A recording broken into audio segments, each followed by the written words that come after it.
Hello everyone, Chris here from Coulter's Good Earth Farm. Thank you all for joining us today, and thanks to those who have subscribed to our channel. You guys know we don't make that many videos. We are full-time farmers, and there's that fine balance between social media and farming. And we don't want to be all Facebook and no farm.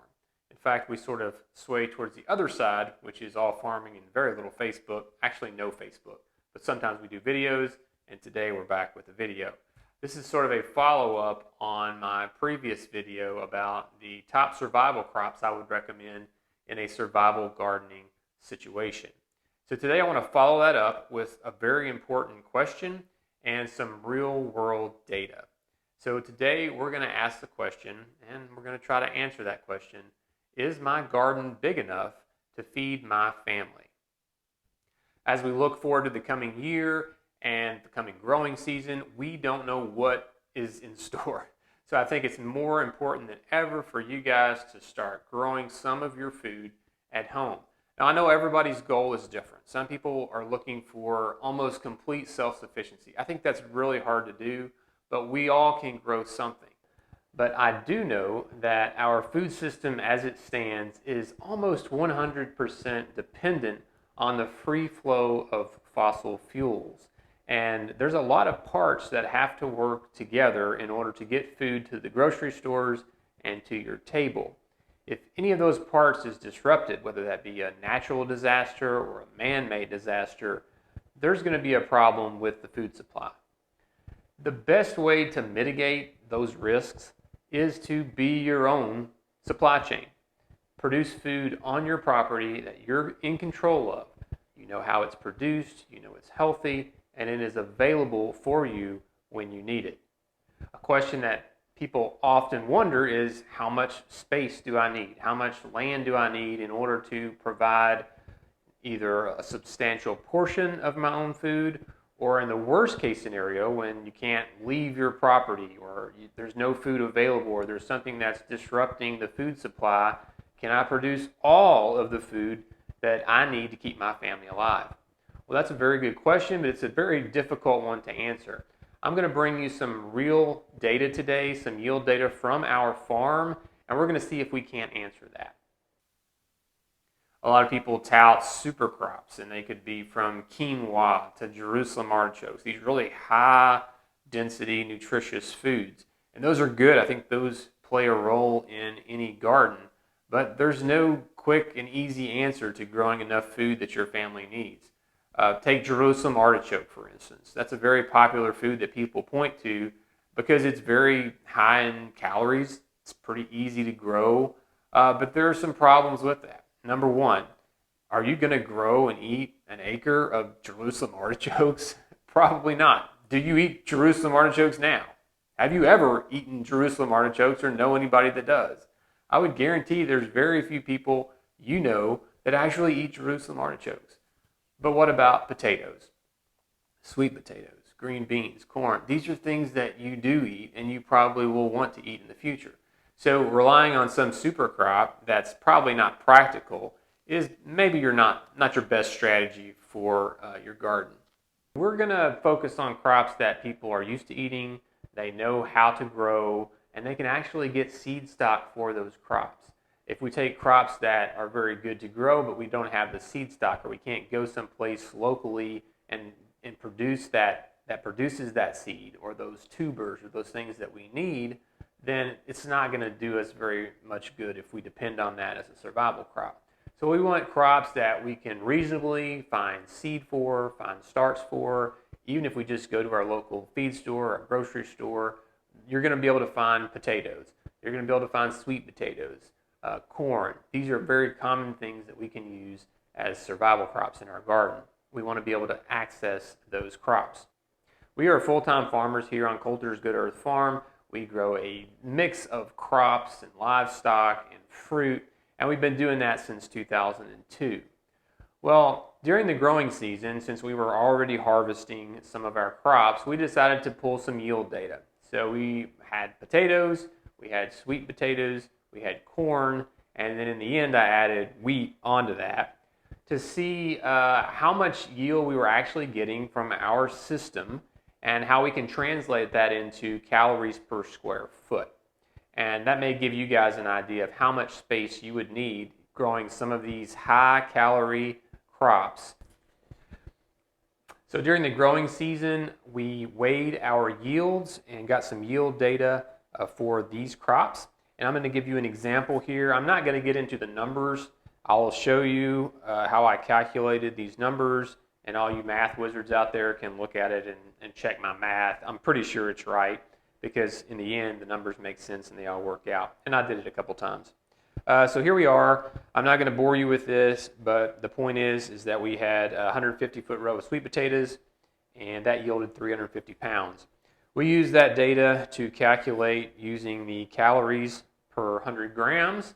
And forgive me for jumping from English units to metric back and forth. Sometimes it just works better that way.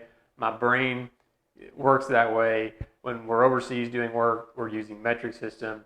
But for the North American viewers, it's often English units make more sense. So forgive me, but you can always convert the numbers later. What I end up with is a 1/10 of an acre plot, and these are our plots on our farm are divided into 4,500 square foot plots, which is about a 1/10 of an acre, 30 feet by 150 feet.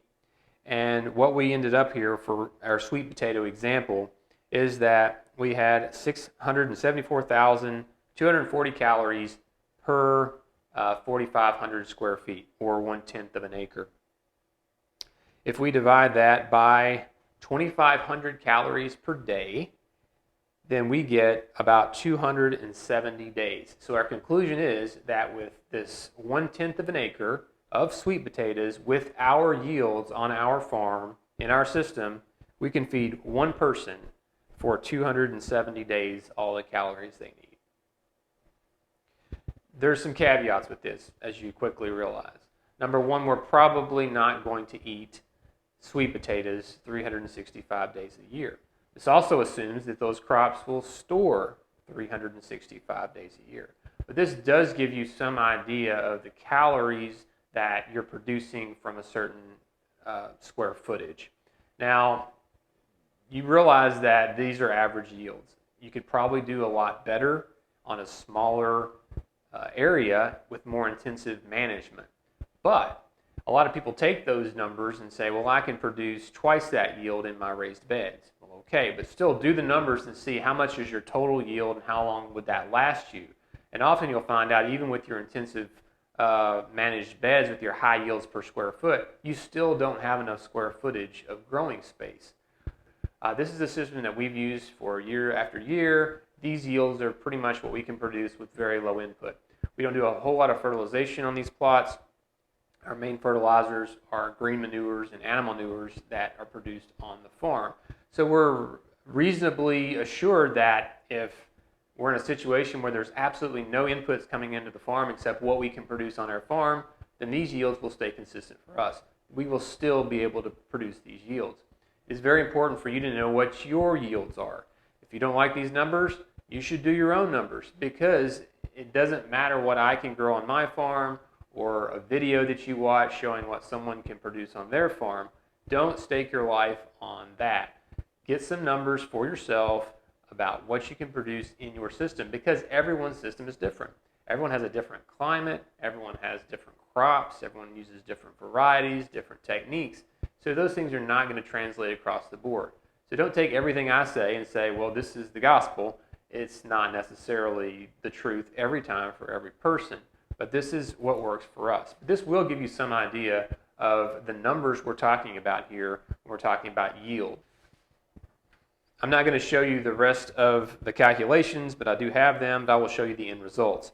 And I ranked these crops in total calories per square footage. So what crop produces the most calories per square foot? And these were all in 1/10 of an acre plots. Okay, so here we have it. Corn is ranked number 1, and that is enough to feed one person for 310 days. This is the way I like to translate this, because I think it makes the most sense for people. If I grew 1/10 of an acre of corn, it would feed one person for 310 days. So not even a year. And that's a pretty big plot. 4,500 square feet, which is 30 by about 150. Go out and stake that out and see if your garden's that big.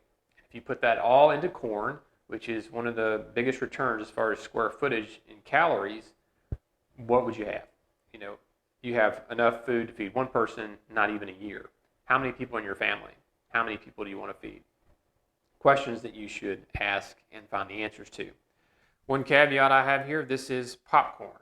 I did popcorn because we grow both field corn, a flour corn for grinding into cornmeal, and we also do sweet corn, but we do popcorn absolutely every year because we eat a lot of popcorn. But popcorn is what we had, so this is the yield data I did on popcorn. You'll probably get a little bit higher yield from different corn varieties, but this is what we had, so this is what we grow every year, so I know this is what we're going to do. We also can grind our cornmeal. We can grind our popcorn into cornmeal, so it's a very good dual-purpose crop and one that I recommend because you can also pop it and make a good snack, which is very important for those that like snacks. Sweet potato ranks second in our trials here. A tenth of an acre of sweet potatoes could feed one person 270 days. Irish potatoes could feed one person for 208 days. Got a little bit lower calories per square foot on the potatoes in this year. The potato yields are a little lower than I would have expected in a normal year. We did have other plots of potatoes that did quite a bit better, but this is the reality. We would normally expect to see potatoes on par with corn as far as calories per square foot. It's one of the higher yielding crops as far as calories per area that we can grow. But in this case, it was quite a bit lower. So that is the reality, which we would have never known unless we had taken these yield calculations. So that is good to know. And I threw wheat in there because wheat's a common crop. We grew wheat, we had a plot of wheat, but I did not actually weigh that wheat out. So I don't exactly know what my yields were. So in this case, I used average yield of 50 bushels per acre. Now, wheat yields can go anywhere from 30 to 70 bushels per acre. I shot right in the middle. I imagine we were probably somewhere around that, or maybe a little less. This plot was not fertilized, it wasn't weeded, but we were somewhere in the average of the wheat yield. So just using an average wheat yield, same square footage, 1/10 of an acre, would give you 187 days worth of calories. The reason we didn't get any wheat data for ourselves is because the birds found our wheat patch several days before we were going to harvest it. So by the time I noticed that they had been feasting on our wheat, it was almost completely decimated. So if we had harvested at that point, our yield data would have been way off. So we just had to use an average. But that's the reality, especially in a farming situation where you're counting on a crop and sometimes you have a yield of 0. So that has to be accounted for. That's why we value the permaculture principle of value diversity, because we have more than one crop to depend on. So if there's a crop failure, it can be birds, it can be pests, insects, bad weather, anything, but there are crop failures. We've been doing this a long time, but we still have crop failures. So you have to account for that to make sure you have enough when you need it. And do take note that some of these crops like corn and wheat, they will store for an entire year. So those are crops you want to think about producing versus vegetables that have to either be preserved or have to be dried or done something with in order for them to last much longer than when they're in season. I'm going to take just a second to throw up a slide here that comes from one of my teaching presentations. And this is very eye-opening for some people when they consider what other crops to put in their survival gardens. This is calories per 100 grams is the number you see beside the vegetable crop. And on the right side, you'll see how many pounds of this crop do I need to get 2,500 calories a day, which is just an average amount of calories that a person needs just to survive. So take a look, and if you like tomatoes, your garden's full of tomatoes. They're so low in calories per 100 grams, 18, that it would take you'd have to eat 30 0.5 pounds of tomatoes to get your daily allowance of calories. And you can look down the list there, and this is why we don't fill our gardens with vegetables, but we have to, if we're talking about a survival garden situation, we have to choose some of those high-calorie crops to add to our garden, or we simply cannot raise enough food to survive on. So what are the big takeaways to this experiment that I did?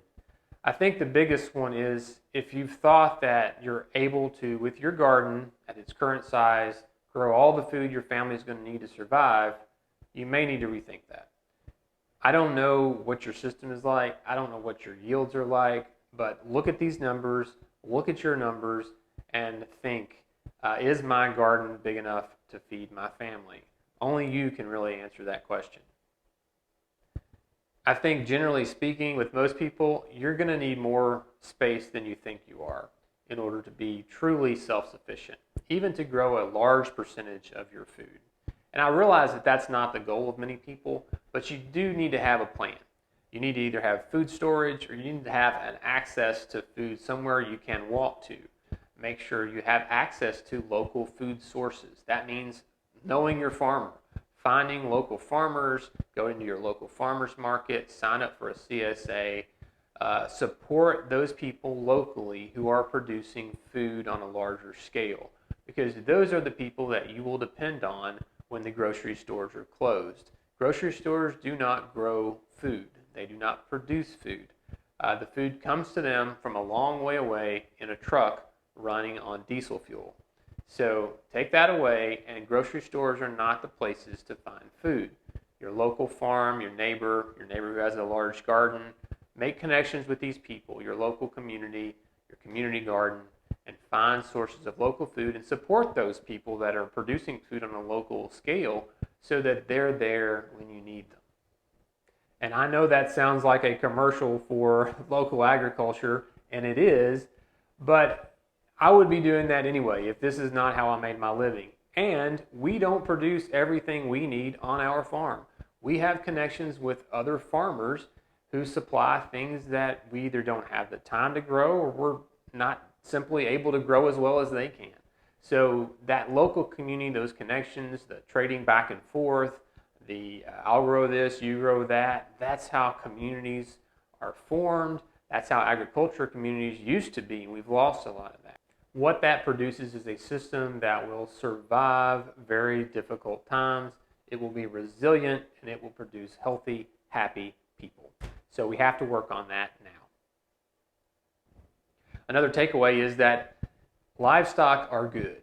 Livestock are sources of nutrition. Livestock are eating things that we can't eat and converting that into things that we can eat, namely protein, milk, and fats and oils, things that we really need as a human. For example, I want to show you the calories fat. Animal fat has 900 calories per 100 grams versus potatoes, which have 93. So animal fats are extremely high in calories, and those are the things that we really want to have some provision for if we can.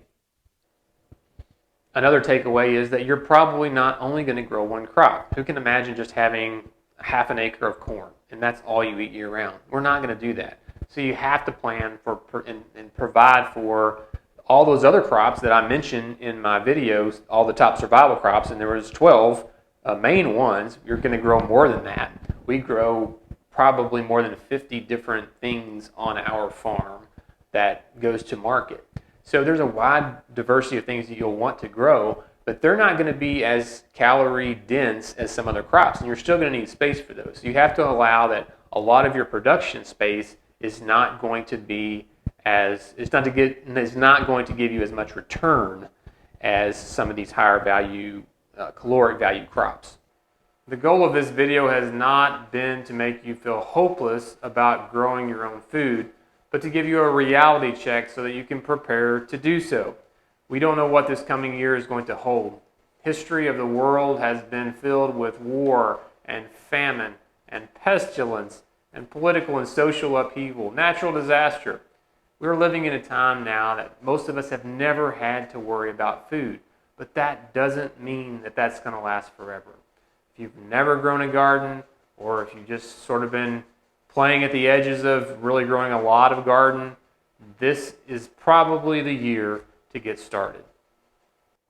Thank you all so much for joining us and suffering through this video. I know it was sort of more of a technical video with a lot of numbers, but I hope it was useful to you as you guys start answering that question for yourselves. Do I have enough growing space? Am I producing enough food on my property in order to feed my family during difficult times?